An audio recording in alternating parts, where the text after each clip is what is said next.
Well, I am absolutely thrilled to be working in the garden today and doing something besides just cleanup from the storm.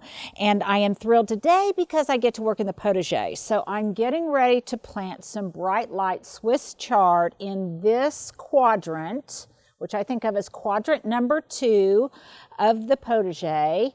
And I've already prepped these 4 quadrants, you guys, for planting. So all I did was already incorporate some compost into it. I dug it in pretty well, some of my homemade compost.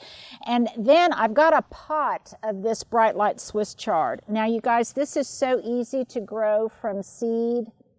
And normally I do grow it from seed. But in all of the drama, I had actually planted some seed in here earlier in the season, but in all of the drama of the ice storm, I just kind of forgot about it. And the squirrels got to this area and they pretty much dug up any seedlings. I think there might be a remnant right there of a seedling, but they pretty much dug up every seedling that I had planted. And in, as I said, all of the horror of the ice storm, I kind of neglected this area. And I also kind of neglected this pot of Swiss chard. But look at how beautiful that is when the sunlight comes through it. Stuart, isn't that fabulous? Really dramatic.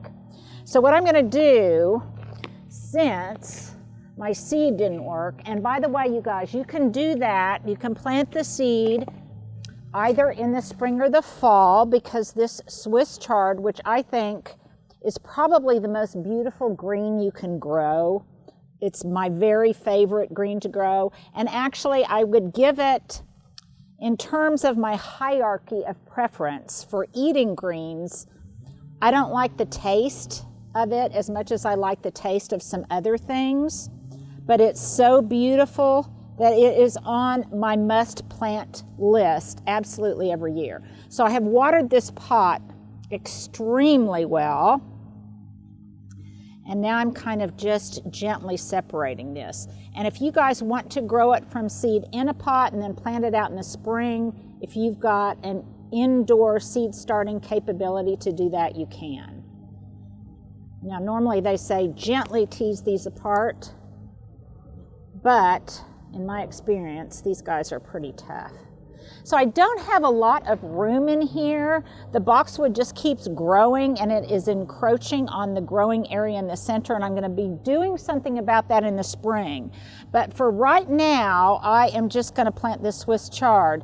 Now, something that I'm going to do differently this year that I don't normally do, I do like to plant edibles with my ornamentals, but back here in the potager, I'm normally a little bit just more absolutist, and I just have vegetables back here and my ornamentals in the front. But this year, I thought it would be fun.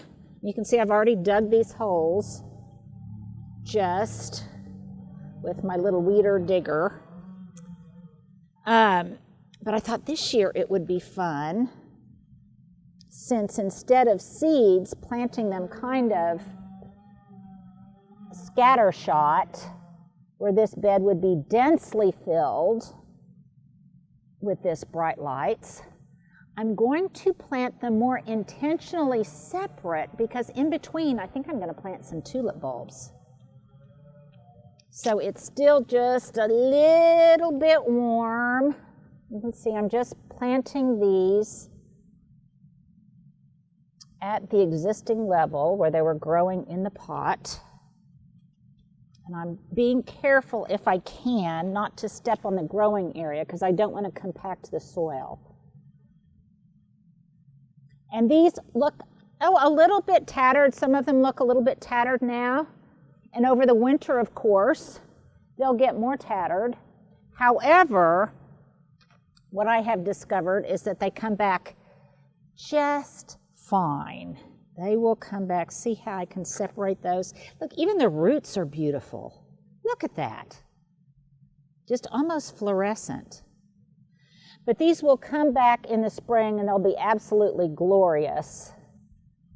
And I have to say that while it may not be one of my favorite greens to eat, it is definitely my favorite green to use in the vase, because I like to use them in flower arrangements as well.